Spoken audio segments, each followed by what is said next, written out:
Hey guys, Tyler Silver here. I want to talk about memory, when we learn things. Some of you might or might not have known, but for the last several years, I've taught the LLQP course. If anyone wants a life insurance license, they have to get their life insurance exam. There's a total of 12 exams if you want your whole LLQP course.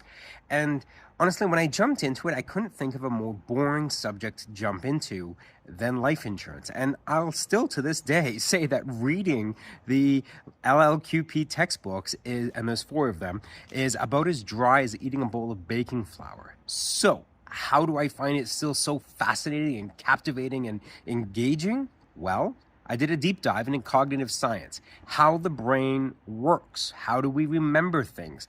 I found this to be super fascinating, partially because I grew up with a father with brain injury. There was alcoholism in my family, there was learning disabilities, there was dyslexia, and I just thought it was really fascinating of the ways that the general education system has failed us. How do we evolve? What have we learned about the way that people learn?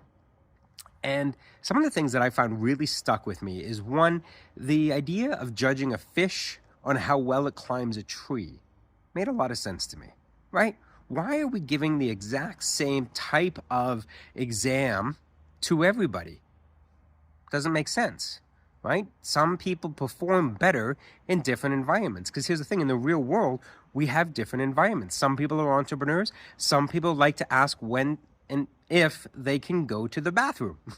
Right? There's different mindsets. There's different environments. There's different work situations. There's corporate culture, right? Does the client come first? Do the customers come first?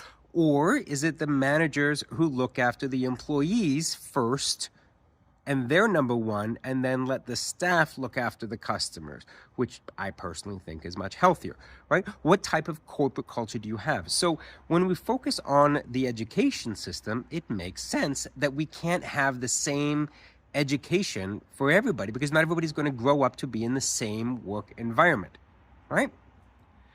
There's another quote that I like, and I enjoy writing quotes with chalk on my sidewalk. And one of the quotes that I like writing is that if you have told a child the same thing 1,000 times and they still don't get it, maybe it's not the child that's a little slow at learning, at getting it, right? So those are just a couple thoughts off my mind, and I see my dog has decided to come out and hang out with me while I'm making this video. So that's about it. Those are my thoughts that I wanted to share with you. Hope you guys are having a great day, and would love to hear what's on your mind these days. All right, we'll talk soon. Ciao.